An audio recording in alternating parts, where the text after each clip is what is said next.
Consultancy would encompass an advisory service. So we have an analytics and advisory service within our consultancy business. So as a consultancy, we would do all of the management and process of a project from beginning to end. So I'm going to sound like a walking, talking advert for University of South Wales here. But University of South Wales is the only university I have heard of in Wales and in England to an extent that has a department fully set up for students who want to earn and learn. So on paper it seems a lot more restrictive, but no, because our aim is to bring in as much money and spend that money on supporting people. So you're not looking at profit lines or margins or how you're charging stuff out. So it limits the responsibility. Good morning, Molly. Thank you for agreeing to come onto the podcast. Morning, Sam. Not a problem. If we could just get started into the introduction, who you are and what you are doing now, please. Yeah, so my name's Molly Jean-Crowther. I have just finished a business apprenticeship through the University of South Wales working with Amey Consulting. So we're a design engineering consultancy firm working across rail, secure infrastructure and environment, highways, sort of across anything that an engineer would go to, we work across that. But I now work in the built environment team, mainly on secure infrastructure. So that's any government buildings. And we look after those contracts. Who were your influences in your earlier life and what impact has that had on you now? So my early life probably influenced me quite a lot.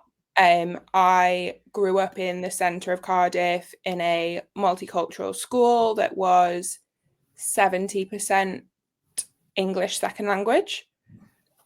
So I would say one of my huge influences with the teachers in that school, Albany was a great school to start my life in.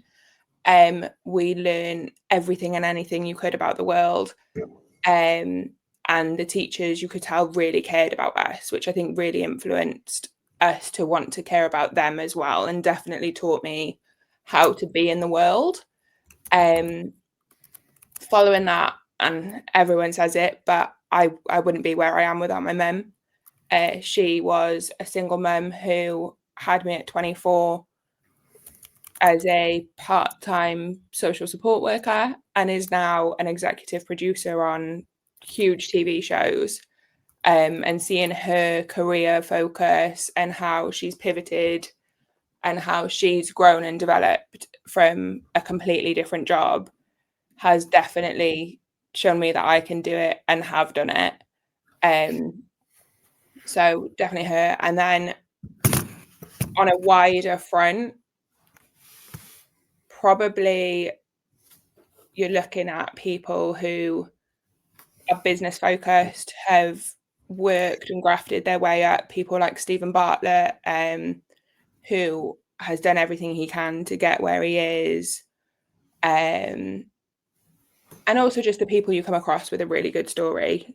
I'll never forget people I've met who have grafted and put the work in to get where they are, because I think they're just a daily inspiration that we always need. And what did you want to be when you were younger, and why has this possibly changed? If you asked 15-year-old Molly where she'd be at 30, she would have been a paediatric emergency care consultant. So I originally wanted to be a doctor. I then got diagnosed with dyslexia at 17 after completely failing the mocks for my AS levels. I went from being an A star and A student at GCSE to getting U's and D's at AS level mocks, all because it changed from a booklet to a sheet of paper with the questions. So I was taking like the sums from one question, the numbers from another, the letters from another, and answering it to a completely different one. So that completely changed, and I had no idea. I decided to do A-levels that I thought I'd enjoy, resat, so I didn't leave school till I was 19. At the time, I was working 3 jobs. So I was working as a doctor's receptionist and bar staff in 2 different pubs, because that's how I maintained doing anything I wanted to do fun-wise. So I've always worked. I've always worked from the age of 13.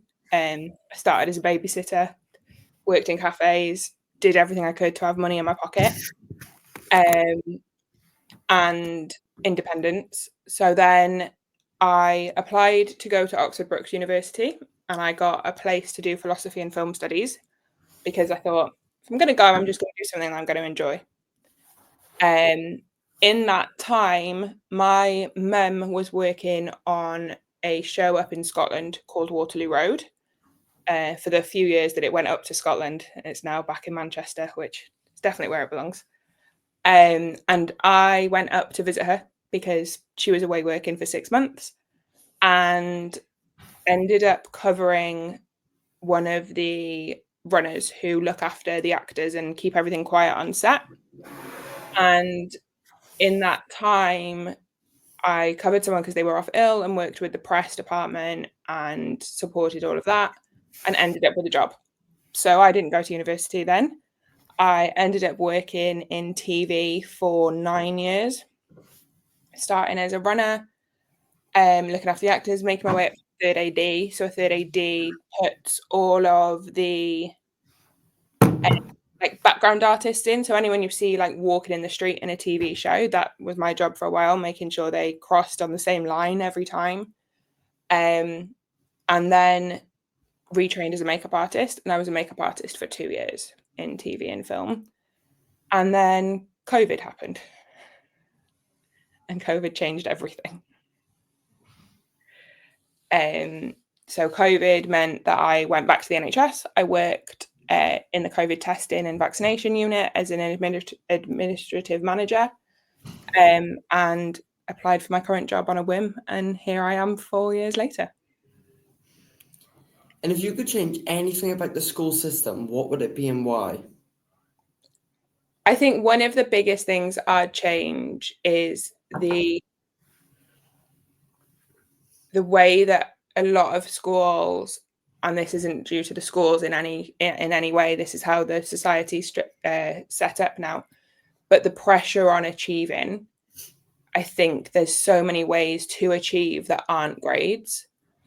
And don't get me wrong, we all have to prove that we can read and write and add up. And there are some things that we do need grades for 100%. But I think there's such pressure on achieving the highest grades, getting the best qualifications, going straight to university. And if I'd fell to that pressure, I wouldn't be where I am now. I wouldn't have the job I am. I wouldn't know the people I do. I wouldn't have done the degree I've done that actually has supported me in a career much more.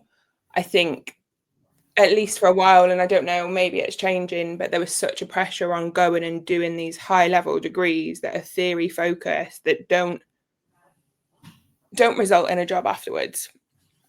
And the job market is tough, and I think something I'd really change is the push towards apprenticeships, even degree apprenticeships like I've done. You learn so much more. Companies get better students out of it, and better graduates. So I think that push on having to be academic as the only way to achieve is something I'd really change, because not everyone is academic, and not everyone wants to hire super academic people. What does success mean to you? And is this important within your life to be relentless and to achieve success? I think success is probably one of my least favorite words, and people are probably going to laugh at that. I don't think success is measurable. I think success is a feeling, and achievement is a feeling, and what is successful to you will never be successful to someone else, because someone else has always got an opinion that frames their life. To me, I'll know and feel successful when I have stability, structure, complete independence is success. I don't think, coming from where I have and having to change jobs so many times, I don't think I'll ever think a career is success. I think it's more being in a life position that I'm not wanting for anything big. I mean, we're always wanting for the next holiday or the next piece of technology or those little things, but not feeling like I'm missing anything from my life is what I think is success, which is probably the least business way to define success ever. Now, moving over to career development and change. What was your first job when you started your career? And did you have a plan for when you first started your career? I mean, no, is the simple answer. So my first ever job that I actually worked for a company was in hospitality. So I worked in a cafe. And then I progressed through hospitality, becoming a bar supervisor at one point. That working in hospitality sets you up for anything. Dealing with people, dealing with all types of people, people from the area, people who are tourists, people who have never seen the area before. Then working in pubs, dealing with people at different stages of inebriation, dealing with any issues that can happen. That sets you up for anything. I worked at like event only places, and that sets you up for something completely different. Did I ever think when I was working in businesses and supporting businesses 10, 11 years ago that I'd end up back in business later on? No. I would never have thought. At 19, when I walked away from an opportunity at the doctor's surgery that I worked at to stay on and train to be the business manager eventually. And I thought, oh, I don't want to do in-work training. I just want to go get my degree and get a job. That's what I'm going to do. I'm going to go to uni, have fun, and then I'll end up in something. Do I look back now that I've just done a 4-year business apprenticeship degree and think I could be further in my business management career? Yes. But no, I never thought business would be where I ended up. And now here I am with a business degree focusing on project management of multi-million-pound projects, which if you asked 17-year-old Molly, who had just been diagnosed with dyslexia through maths, if that was ever going to happen, it was a no. You had a career working in TV, doing makeup, and having the opportunity to develop your career in this industry. Why do you now work in a different industry, and why did this motivation change? So, like I said before, COVID. The main reason I changed job, well, the main reason that I was in a position to change jobs was COVID. So when the pandemic started, I had just moved back to Wales from London to start a job. I was about to start a TV show that would have run for about 6 months, which is quite long in TV. And there was a Friday that we started. We loaded up the makeup truck, because you have a big truck that drives around that has the chairs, the mirrors, everything in, depending on where you are for location. We loaded that. We did all of our checks. We had our temperatures taken, our health checks done. And we left. So our studio was based in Newport. By the time I got back to Barry and like sorted myself out after working all morning, we had a phone call to say the shoot was not going ahead. And starting work at 14, the idea of not working for any length of time did not sit well with me. I have always worked. I like the independence of work. So I straight away was looking for a job I could do just to tide me over. we never thought it was going to be 2 years. We didn't think the industry wouldn't come back for a year. So I started working for the NHS, and 18 months later, I was still at the NHS and applied for the job I've got now. So I don't think there's anything that really motivated me to change other than opportunities that were available, but I'm really glad that it did change. What do you look for in a manager and a leader, and how do you like to be managed and why?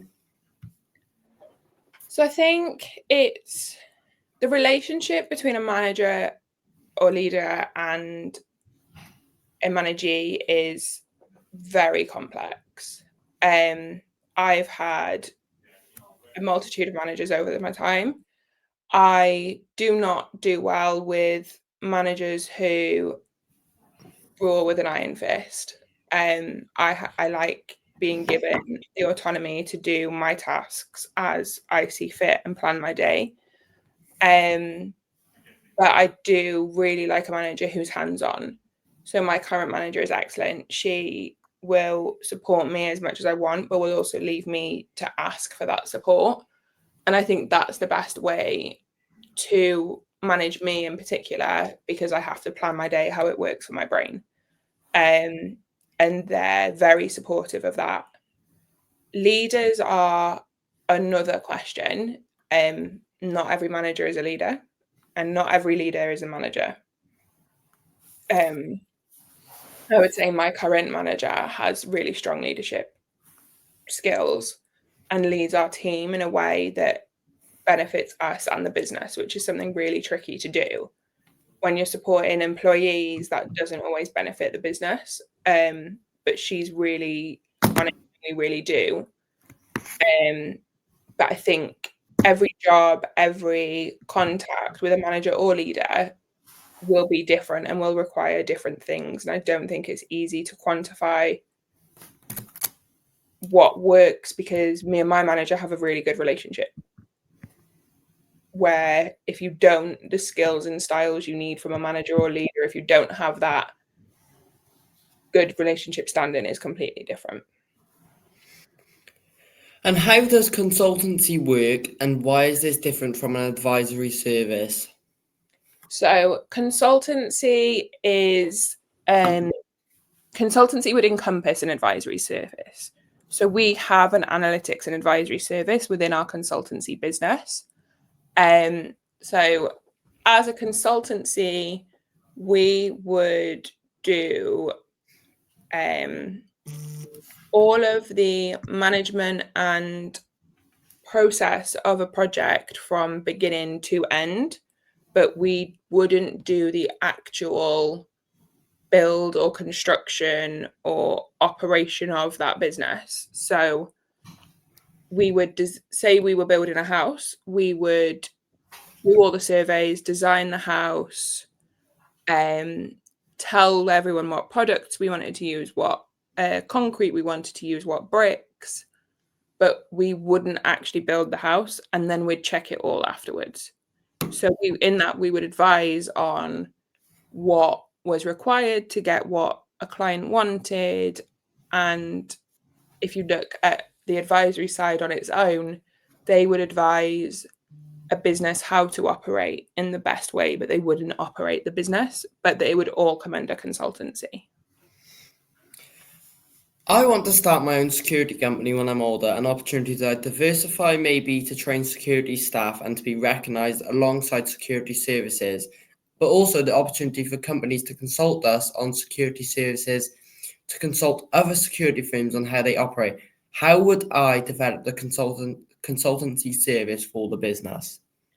So the first thing would be make sure your business works. So the reason my company became a consultancy is because we did all the work first. So the consultancy business wasn't the first thing that came. We owned quarries, we built, we manage railways, we manage highways, we manage the maintenance for the Severn Bridge, like all of this stuff. We do all of that, and then the consultancy came afterwards. So to be a trusted consultant, you have to prove that you can do what you say you can do.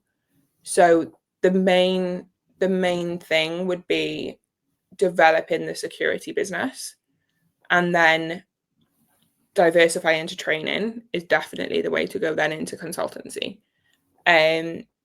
So you diversify into training, and training in it probably in a specialty. So most consultancies have a specialty. Slightly different in engineering because we do such a broad thing, but our separate teams would have specialties.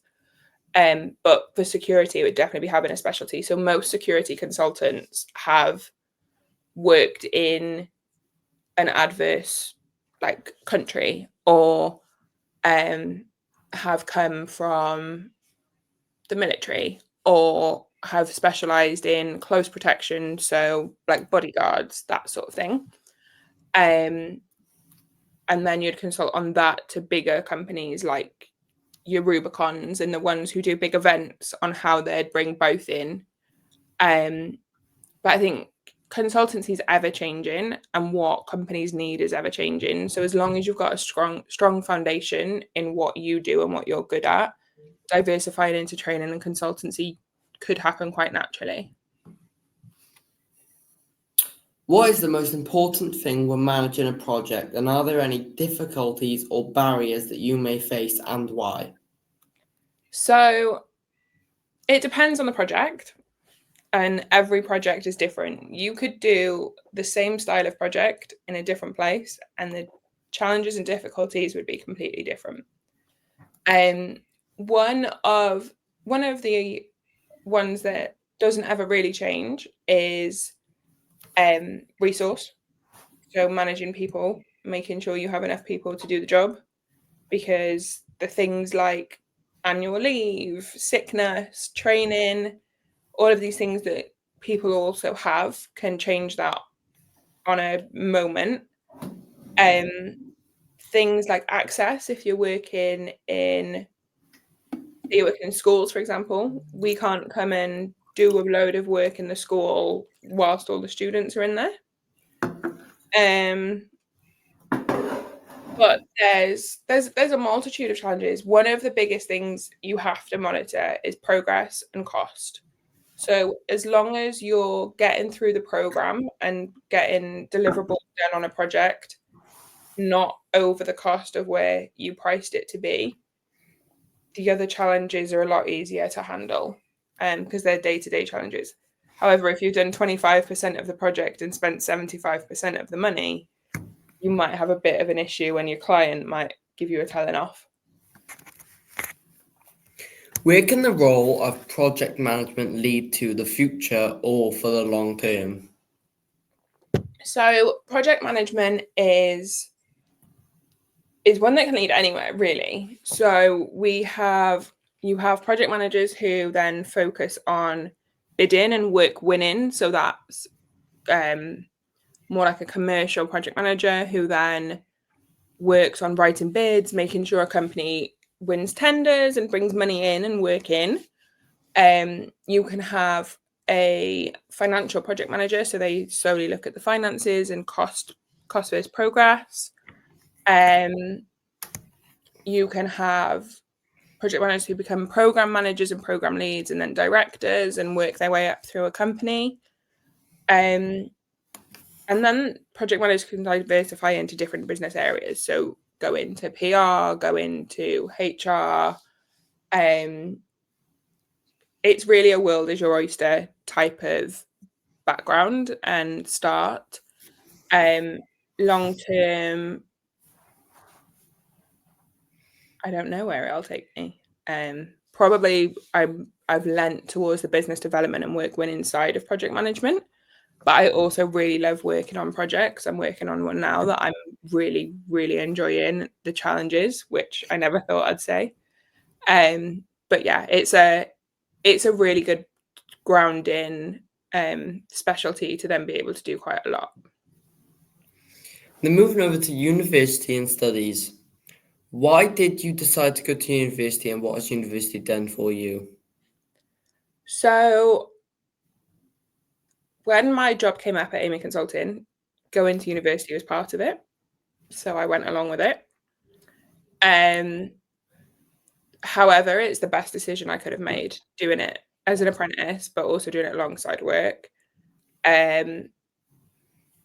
I've been able to get the theoretical background of stuff whilst I'm actually doing it.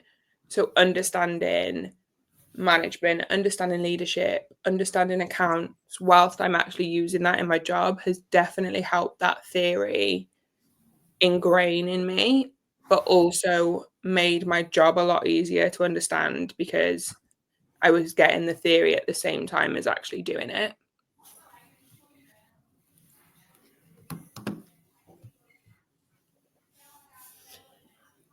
Why is change both important as well as it being a challenge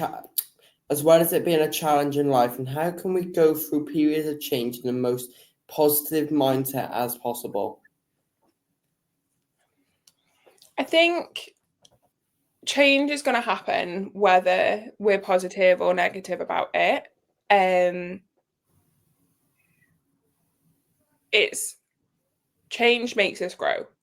So did I ever think that the changes that have happened would get me to where I am? No.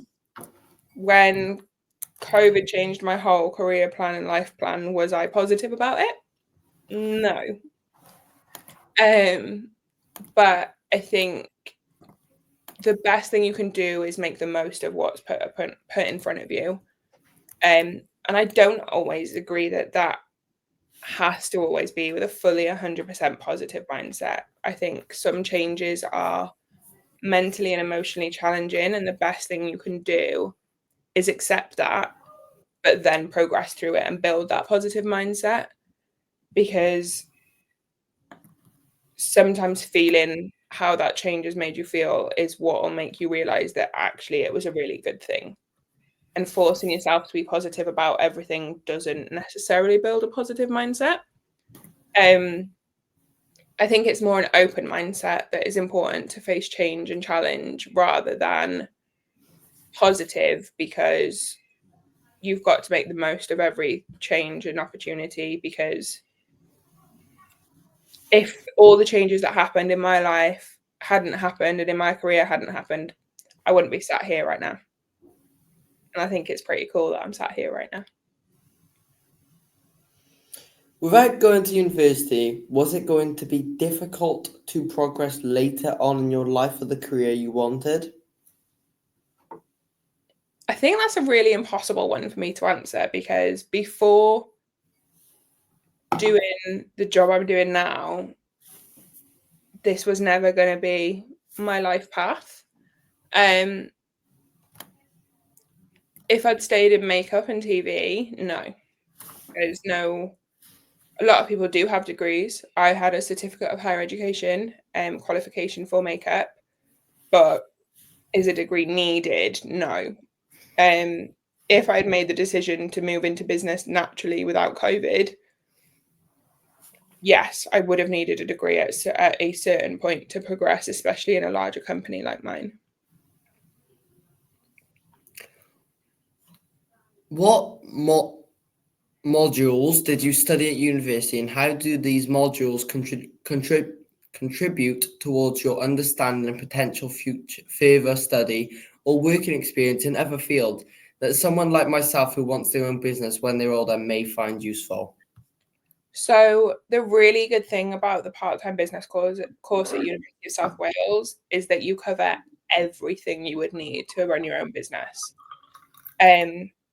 We covered HR, like human resources. We covered change. We covered accountancy. We covered legal, ethics, project management, coaching, mentoring. Like we covered everything.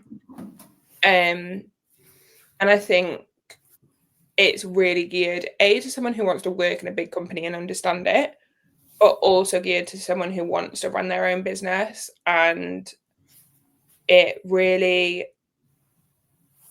opened my eyes to what I could do in the future with study and work.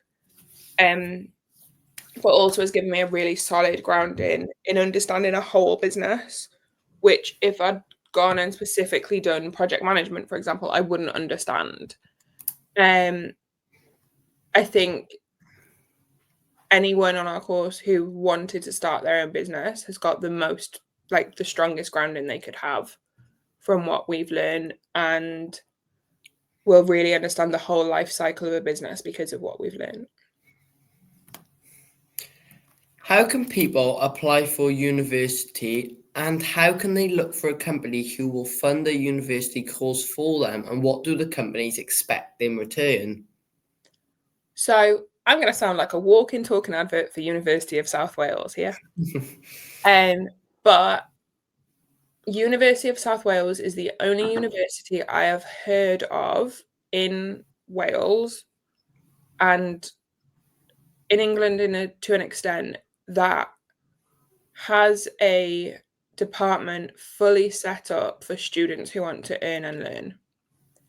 So they have a program called Network 75 that you apply to Network 75 instead of applying to a company. And they have a network of companies that will then interview you, hire you for an apprenticeship role, and put you through the 5-year degree. At the end of that degree, the company then interviews and decides whether to keep you on. But through that time, you're on a government bursary, and it's not as much as you could earn if you went into a job. This isn't how I did it. I did it solely as a part-time degree being paid by my company. But I think leaving school at 18, if I'd known about Network 75 and was interested in business, that's how I would have done it. You're in into money, you're getting, you do during university time, you do 3 days work, 2 days university, and in the summer you're full-time. You get all your annual leave and you're working in a company. And I just think that's the best way to do it. Especially for a non-vocational subject like business, a theory-based subject. Obviously, if you want to be a doctor or a lawyer or this sort of thing, you have to go and do the full apply to university and the full degree. But companies will look for different things. So some companies will want you to stay afterwards to pay back the degree. Some just want to have supported a young person and find the talent and keep you on afterwards. I think most just want you to do the best you can whilst you're there and really apply yourself. But yeah, a different company would look for something different on the role as well. Do you have any plans to run your own business at some point in the future? And what business is this going to be? At the moment, no. Potentially at some point. I think I've got to decide where I want to end up in 5 years before I think about starting my own business. But I think if I decide to, I've got a really strong grounding, and I would probably try and tie in what I've learned in the last 4 years working in an engineering consultancy and as a project manager, but also with my previous understanding of TV and that industry. But potentially just as a business consultant as well. I think it just depends where my life is at the time. Now moving over to young rail professionals. What is the Young Rails Professionals and where does it operate and what is its purpose? So Young Rail Professionals is a not-for-profit organisation led by volunteers, and we operate across the whole of the UK and Ireland. Our purpose and mission is to support people in the early stages of their rail career. We target people in the first 10 to 15 years of their rail career, and focus on giving them a safe space to network, learn, develop, where they're not having to ring up their managers to ask what they feel is silly questions every few minutes. But also we promote and inspire the next generation. So we work with schools, colleges, universities to promote the rail industry as somewhere to work and the variety of roles in the rail industry. And what is a non-for-profit organization, and what you do with funds that you may have in surplus for the year ahead? So as a not-for-profit, we can't have a load of funds kept for the year above. So majority of our funds get spent every year. If we do have a surplus, it then increases our budget for the next year. So so we get sponsored every year by other companies to support our mission, and our aim is to spend all of that money every year. Where we did have a surplus following COVID, we had to prove we had a plan to spend that money. So we have run events, we've subsidized tickets to events for our members. Our membership for an individual is completely free. So if you were interested in a career in rail and you signed up to Young Rail Professionals on our website to understand the industry, get to speak to people in the industry, that would be completely free. We only charge big companies as a sponsorship, and that's to support how we operate. And how do you use a business approach when the purpose of business is to make money? For a non-for-profit organization, do you find this restrictive compared to a business practice of achieving a profit? So on paper, it seems a lot more restrictive, but no, because our aim is to bring in as much money and spend that money on supporting people. So you're not looking at profit lines or margins or how you're charging stuff out. So it limits the responsibility. You still have to plan. So I'm Chief Financial Officer for Young Rail Professionals this year. I still have to have a budget. I still have concerns of where the money's coming from. But what I don't have concerns about is how we're spending it in the same way. Obviously, every project, every member has their own budget. And I stick to that. But what I don't do is worry about if we're earning back double what we spend or something like that, because that's not what we're not looking for a profit. Whilst we do sell tickets to events, so we do look for profit coming in, revenue coming in. We don't look to make money. As long as we can operate the next year, we've done everything we want to do. And how young can you be to join? So this is something that is always going to be a challenge for us, because we say that people in college can join, so like 16 plus, but a lot of our events aren't suitable for under 18 just because of the nature of the industry. So a lot of our tours and our international tours and our networking happens in places where we'd have to have another whole level of insurance and risk assessment for someone under 18, because the rail environment is dangerous. There's no way around that. So people can sign up to our website, I believe, from 16, but majority of our events are aimed towards those 18 plus. And how is the Young Rail Professionals funded, and how do you raise money to ensure the sustainability of events and operations?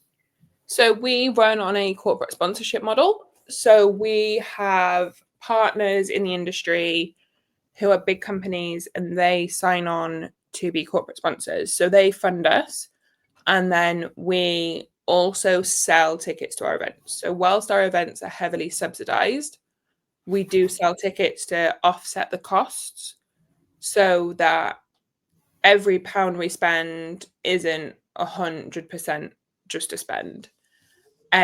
We also host our inaugural event every March, which is the annual dinner and awards, and that is a big event where companies buy tables. So that's a big way that we ensure revenue coming in as well. But it's all corporate sponsorship. So if the industry's struggling, we will have less money. That's a natural consequence of how the industry looks, and we adapt. You do what you can with what you have as a not-for-profit, rather than keeping consistently the level you have. And as chief financial officer, what do you have to comply with from an internal policy and procedure perspective through to legal commitments to achieving strategic targets? So as CFO, the targets are sort of mine to set alongside the CEO. So we look at what we want to do, and as a not-for-profit, your targets are to maintain. So it's a little bit easier because I don't have profit and overheads and this sort of thing to manage and align to. However, I do still have all of the legal, so I still have to put in accounts. I still have to confirm how we've spent our money. I have to prove to the government how we've spent our money. I have to review financial policies. I have to ensure that all of our members are sticking to our expense policy, and that we're spending in line with what we can fund as a not-for-profit. So as a not-for-profit, we can't go and donate half of our money to a charity. We can't. As much as we'd like to for some charities, that's not something in our remit. And I have to make sure that we don't do that at any level. And stuff like that. But the main one is making sure that we don't overspend.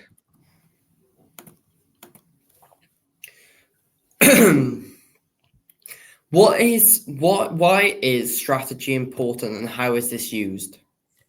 So a strategy is key to the operation of any business, including a not-for-profit. In a not-for-profit, like Young Royal Professionals, our strategy is slightly changeable. We don't look at 3 to 5 years like a lot of companies would. It's more that we'll look at a year at a time. So our strategy for this year is to make sure we put on the best events and make sure our key events operate at zero cost. So we earn on those key events rather than spending more on them, and building our corporate partnerships. So they're the targets that we put ourselves, and that's our strategy for the year. But it's very changeable and flexible and has to adapt to the environment that we operate in. And what is the importance of SMART goals, and how do you use these within the work that you do? So SMART goals are really important in a profit-driven business. I do not use SMART goals on a day-to-day in Young Royal Professionals. I probably have an overarching one of ensuring that we're financially sound and can run events, and that's measurable and targetable by the end of the year. But overall, I think they're development goals, and in Young Royal Professionals, I am technically on paper at one of the top development levels. So I don't use them on a daily basis. Do I use them for my team? Yes. So all of my team have to present me SMART goals, and I monitor them. But again, they're a lot looser in a not-for-profit than they are in a big business. And how have you raised the profile of Young Royal Professionals? So as a team, we've grown immeasurably in the last few years, and it's really about having an online presence. doing things like this where we get out to educators, but also making sure that you talk about it on a day-to-day basis. So my LinkedIn Young Well Professionals is at the forefront. It's pretty much all I post about. And making sure that I live by the values in my day-to-day work life ensures that it becomes business as usual for people around me and they know about it. And we'll then talk to other people about it. We also make sure we have a presence at most big events. So Rail Live is a really big event that's happening today, and we've got a team there. We have a stand. A few months ago, I went out to Dublin for Rail Link to speak to them, and just making sure that we build on our network and really take advantage of every opportunity that's put in front of us. And for anyone looking to develop events for their business, what would be the first steps you would take, and how do you develop relationships within new networks for the benefit of yourself, the organization, and for the events you want to deliver? So the biggest thing is build your network. So for that, you're best going to specific events. So something like Rail Live or Rail Link that we've done recently as young rail professionals is a really key event because there's not much outgoing, but you get to meet a lot of people. So you want to go to events that have a room full of people that you can wander around and talk to, rather than where you're tied to a stand and only talk about what you've done. Also speaking events. So the Rail Industry Association do an event called Trailblazers every year. We've just spoken at that. So anything like that has very little outgoing for you, but will build your reputation and network is a great way to start. Because that builds your relationships, and from relationships come your own events and what you'd put on. Where we put on socials, networking, our annual dinner and awards, anything like that. But yeah, that's definitely where you start, is the networking. When you complete the Young Rail Professionals, due to age, I'm assuming based off the term young, what follows on from this, and why did you become involved in Young Rail Professionals? Is this an interest of yours, and where did it come from? So Young Rail Professionals is very misleading. It's not based off age. Young Rail Professionals is based off you being young in your career in rail. Does that naturally mean majority of people are under a certain age? Yes. However, industries change and people move across. So it's not just about that. Our events, like I said, are targeted at the people in the first 15 years of their career. So I'm a while out from aging out, but my progression has meant I'm probably a bit closer. So in the roles that I can do, if I chose to do them, I've probably got another 4 to 6 years that I could be in Young Rail Professionals. But not all of those roles would benefit me in my outside career. So that's probably not how long I'm left in there. Following on from this, probably an advisory role for Young Rail Professionals, supporting the people that I've mentored through it anyway. And just taking the learning into my day-to-day. But Young Rail Professionals came from my passion for social value. So when I started in Amey, I started in the business development for Wales, which meant I worked across rail and highways. And I joined Young Rail Professionals then.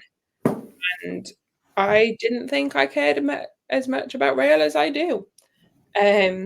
Now, don't get me wrong, I don't know what train is going to be taking you from Newport to Cardiff on Saturday. But I'm really passionate about making sure that we don't lose a skill gap that we've got in the industry, and we encourage people to join the industry from all walks of life and all career paths. Because I think people forget we need lawyers, we need accountants, we need health and safety, we need it all. You need receptionists, you need every single job that could come in a rail business. So I think really pushing that and making sure that we don't have this skills gap in Wales and the UK that we are facing is what makes me really passionate about the work we do. And where do you want to be in 5 years' time? I think I find that a really hard question about career because I have no idea. I've never known where I want to be in my career more than a year ahead.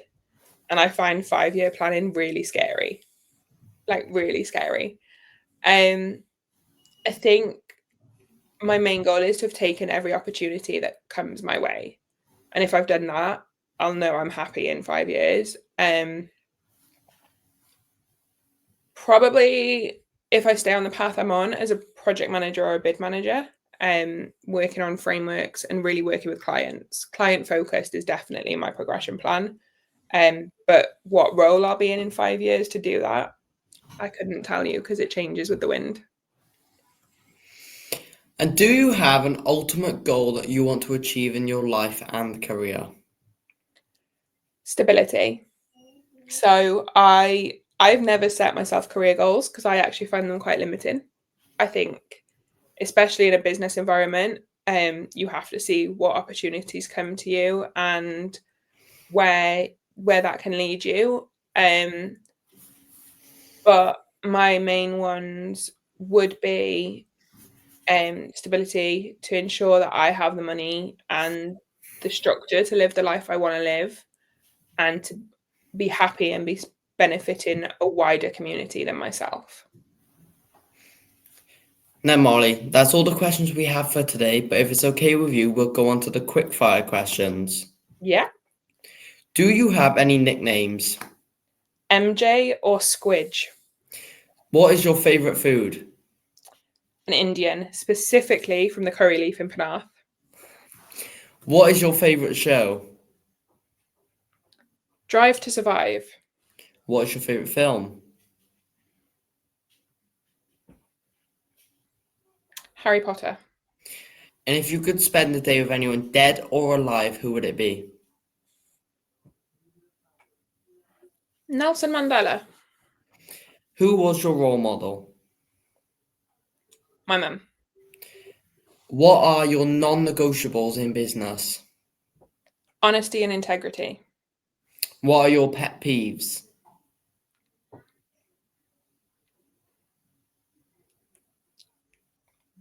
Egotistical people. If you could move anywhere, where would it be and why? Australia or Canada. Seasons and job opportunities. If you could have the opportunity to own and run your own business, what would this be and why? Probably a press, like public relations or project management consultancy. What is your biggest frustration or challenge that you have found in your career? Not having the technical knowledge that some of the engineering partners do. And what is your most favourite book? I just read Our Town and that was perfect. And what is your life philosophy? Integrity and honesty. And what is one key message you have for anyone looking to start their career?